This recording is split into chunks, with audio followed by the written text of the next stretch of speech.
She was more than a soldier. Captain Leona Maris was the force that held humanity's scattered colonies together through the longest and bloodiest war in recorded galactic history. Her name echoed through military barracks, rebel cells, and school halls alike. She wasn't a myth. She was a presence, cold, brilliant, merciless to enemies, and impossible to replace. The Galactic Empire had learned that the hard way. Every major defeat they suffered over the past decade had one common factor: her. And that was the problem. She was captured during what was supposed to be a ceasefire dialogue. The official transmission claimed it was a diplomatic detention after an incident on the neutral moon of Vecran 4. The Empire insisted she was safe under formal supervision. The human delegation demanded direct communication. None came. A week passed. Then two. When a message finally arrived, it didn't come as a communication. It came as a broadcast. The footage began with silence. A harsh, sterile room. Chains bolted to the floor. A woman, bruised but upright, her gaze colder than the metal collar around her throat. Then, the voice of the Empire's supreme speaker boomed out across every known system. This is the price of defiance. No trial. No defense. No explanation. Just a trigger pulled on a bound war legend, and a lifeless body crumpling to the floor as the screen turned black. A single Imperial crest pulsed before fading. The intent was clear: fear. Instead, they seeded rage. The public outcry was instant, but more chilling was the silence from the unified human command. No declaration. No press release. No retaliation. Civilian and military systems alike received a level black directive: communication lockdown. Eyes turned to Earth's orbital command grid, to the Titan-class dreadnoughts stationed in deep drift, to the strategic AIs that had not activated in 20 years. None moved. Not yet. What the Empire failed to understand was that Leona Maris wasn't just a hero. She was a threshold, a line. She had made contingency plans long before she ever agreed to that peace mission. "If they kill me, don't wait for orders," she had once told her top field commanders. "You'll know when. You'll feel it." And they did. 15 minutes passed. No response. In that time, fleets aligned into preloaded trajectories. Covert satellites, thought long defunct, began transmitting encoded pulses across dozens of sectors. Officers in sleeper positions within neutral zones received their activation signals. Cyber warfare AI buried in financial markets and communications grids of the Empire came online. Ships turned in unison, facing targets calculated years in advance. Leona hadn't trusted peace. She trusted preparation. Children in the colonies who had grown up learning about Leona's tactics now watch her die. Their parents didn't stop them. The footage wasn't banned. It was memorized. Humanity did not erase pain. It weaponized memory. The Empire celebrated briefly. They believed they'd cut off the head of the snake. But they'd killed the wrong symbol. Not a tyrant. Not a monster. They had executed discipline, intelligence, sacrifice. They had executed a woman who had volunteered to end a war and walked unarmed into their trap. They had executed a warning. And now that warning was turning into action. Across the black void of space, captains looked to their flight officers. No need for words. Coordinates were confirmed. Engines were primed. Orders weren't shouted, they were understood. When a warrior dies, you mourn. When a legend is murdered, you respond. Every major fleet was already on edge. No commander had been comfortable with the Empire's sudden call for diplomacy. Leona had insisted on being the one to go, saying it needed someone they respected. She knew what it could cost, but she also knew what her death would ignite. Her final personal log, locked and buried in the command archives, was opened by an automated protocol the second her biosignal terminated. The message was brief. "If you're watching this, I'm gone. You know what to do." They don't fear ships. They don't fear armies. They fear us united. Make them remember why. That was the trigger. A final breath echoing louder than the execution shot. The flame she lit didn't burn from grief. It burned from purpose. The Empire had crossed the final line, and they had done it live for the galaxy to see. The 15 minutes that followed Leona Maris's execution were quiet, unnaturally so. Across every human-controlled system, from Earth's orbiting defense stations to outpost colonies along the Orion Fringe, there were no alarms, no emergency broadcasts, no public outrage flooding the nets. Civilian feeds went black. Military frequencies went silent. Entire starports paused. It wasn't hesitation. It was synchronization. Naval Command didn't call an emergency meeting. There was no need. Everyone who mattered already knew what time it was. On board the dreadnought HCS Leviathan, Admiral Riker received a silent notification. No flashing alert. No briefing. Just a blinking green symbol. Code Maris 15. He exhaled once, stood, and walked to the command deck. The operators didn't look up. They were already preparing for jump. In the data core beneath Titan Command, an old AI sequence named Scythe activated. It hadn't been used since the last interspecies war. It didn't ask for authentication. It had one protocol: locate, isolate, and neutralize high-value strategic threats across enemy infrastructure. And it began silently. Far beyond visible sensors, sleeper fleets emerged from their power-saving drift. Dozens of hulls shaped like razor-edge shadows powered up simultaneously, running cold until they hit their programmed launch point. Not a single human voice gave a command. All of this had been planned years in advance. Contingencies only to be executed in the event of the unthinkable. This was not revenge. Revenge was impulsive, emotional. This was something far colder. It was a system flipping to its final failsafe. A silent agreement shared across ranks and generations. If Leona fell, humanity would rise with fire and precision. Inside the secure vaults of Earth's defense nexus, commanders reviewed her last instructions. Each line of code had been written by Leona herself. Operation Wrath Halo. No retaliation. No warning. Just total tactical envelopment executed with surgical discipline. The plan wasn't born from rage. It was crafted from absolute belief that one day the Empire would betray diplomacy for fear. And when that day came, every fleet, every outpost, every operative embedded across the Empire's outer systems would know exactly what to do. At minute 5, encrypted signals reached human outposts along the Trine Belt. Within seconds, relay arrays locked onto primary hyperspace lanes. Civilian ships were quietly rerouted away from target zones. Asteroid fields long believed to be natural began emitting coordinated subspace beacons. These were war platforms disguised as space junk, placed during peacetime years ago.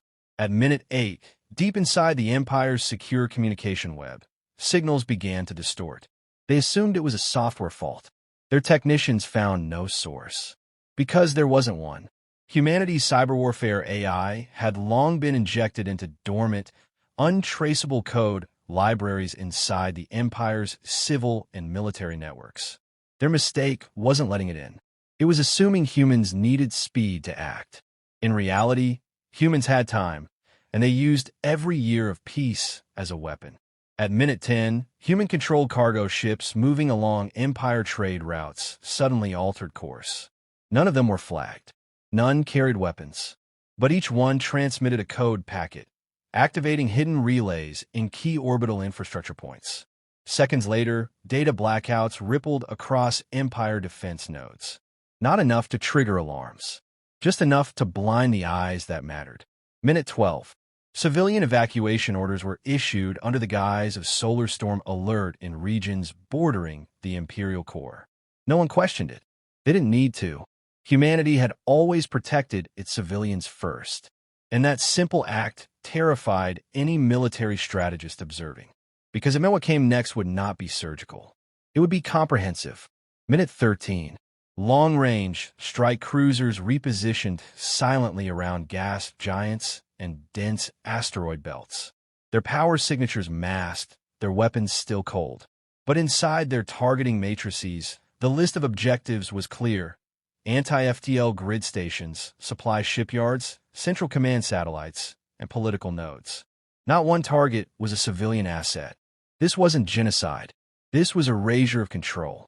Minute 14. Earth Command, AI, finally spoke. Not to the public, just to the fleet commanders. All units synchronized, confirming Wrath Halo engagement timeline. There were no discussions, no votes, just confirmations. One by one, across thousands of ships, officers keyed in their activation sequences. Humanity had no emperors, no supreme voice, only a collective fury guided by purpose and shaped by the woman they had just lost. At the exact 15th minute, humanity's silence ended. Not with words, not with threats, but with movement. Fleets jumped, networks collapsed, and the Empire, still caught in the glow of its supposed victory, had no idea it had already been surrounded. The first signal that the Empire received wasn't a warning. It was the instant disappearance of 3 of their outer listening posts. No explosion, no trace, just complete silence. Within seconds, Fleet Command tried to reroute diagnostics. Every relay answered back with a corrupted echo, unreadable and looping.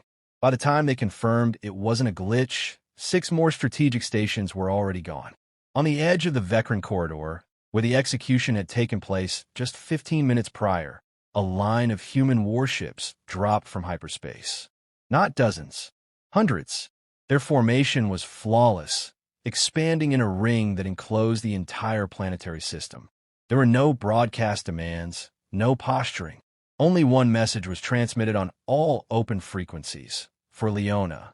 Across the Imperial Midrim, similar fleets emerged in synchronized fashion. Entire squadrons appeared around industrial hubs, war factories, and key transport nodes. The scale of the operation overwhelmed every response protocol.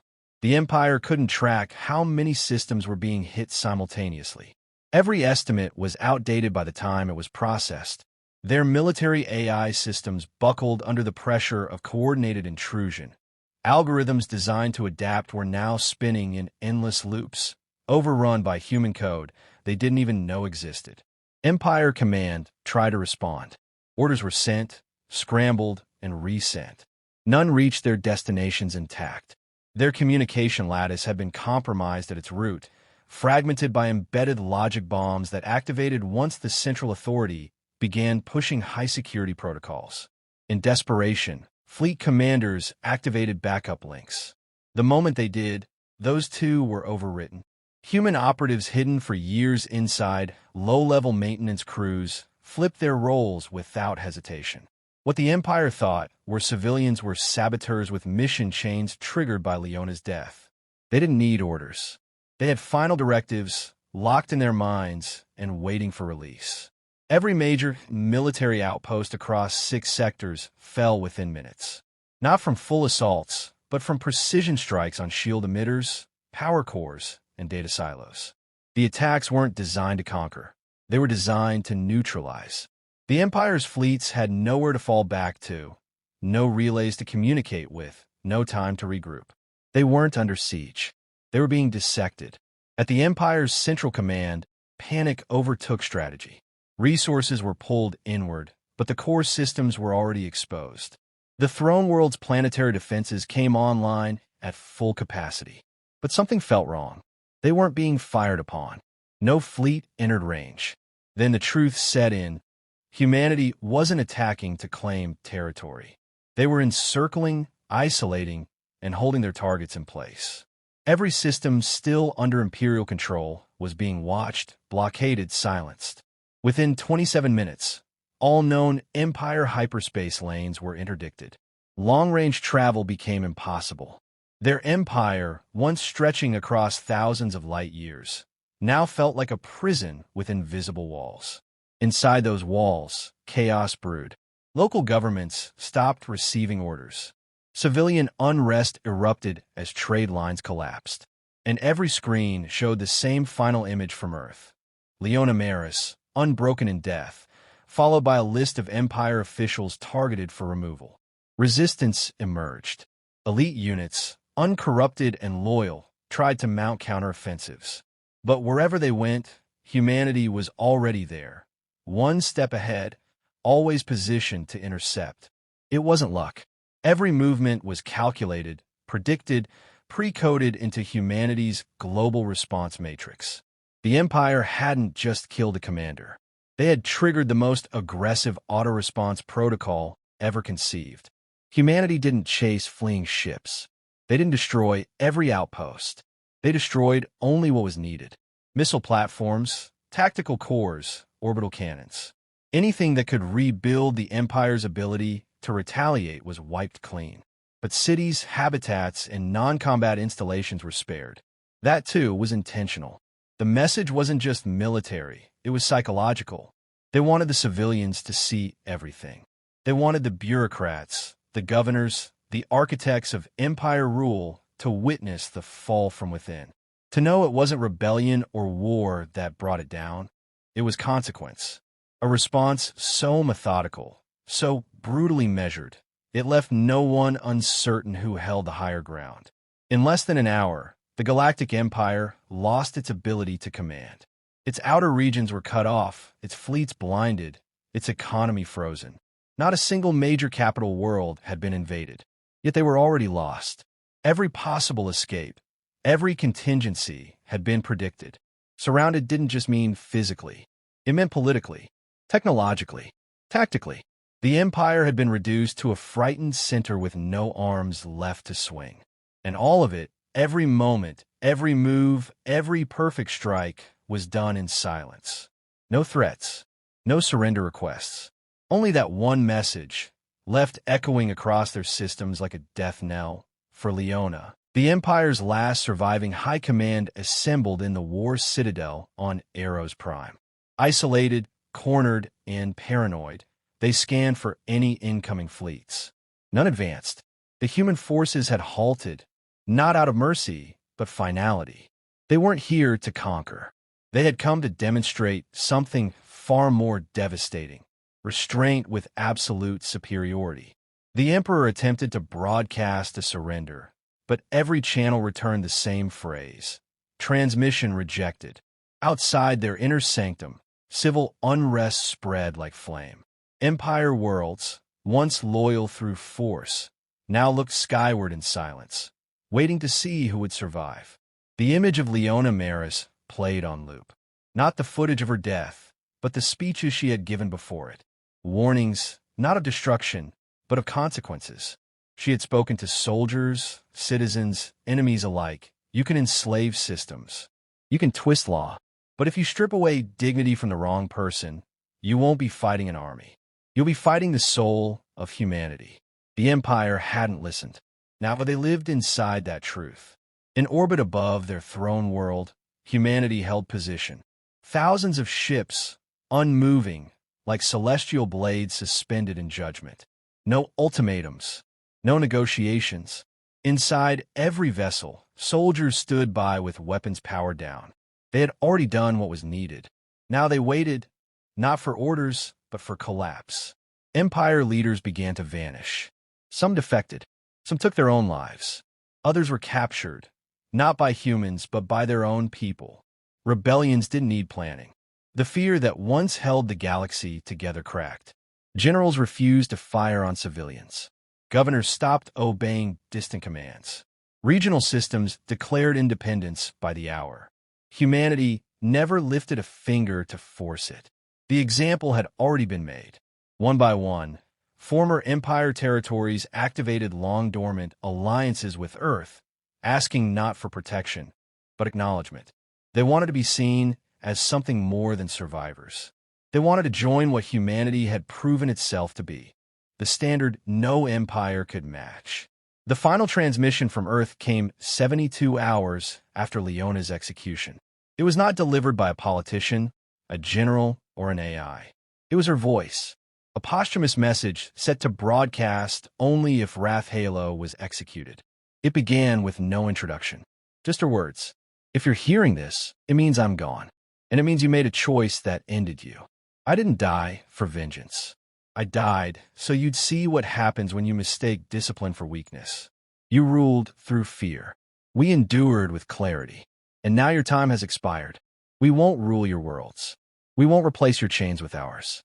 We leave you with your own reflection. If you still don't understand what that means, then you are never worthy of peace. The message ended. No further contact followed. Human ships disengaged. They didn't destroy capitals. They didn't raise flags. They left. In their wake, systems drifted in silence. But that silence wasn't empty. It was filled with realization, with the memory of what had just happened, and with a permanent lesson etched into the minds of every species watching. Humanity had not come to claim power. It had come to answer a violation, not of territory, not of strategy, but of principle. They had killed Leona Maris, thinking she was a threat to their order. But she had never been their enemy. She had been their last opportunity to understand what they were dealing with. And when they silenced her, they didn't stop the threat. They unleashed it. The galaxy remembered the way humanity responded. Not with chaos, not with fire for fire, but with orchestration so cold and complete it defied comprehension. Entire civilizations would teach the aftermath of that day, not as a battle, but as a reckoning. No monuments were built by humans. No celebration followed. There was only absence of ships, of commands, of presence. Humanity returned to its own systems. Silent again. But something had changed.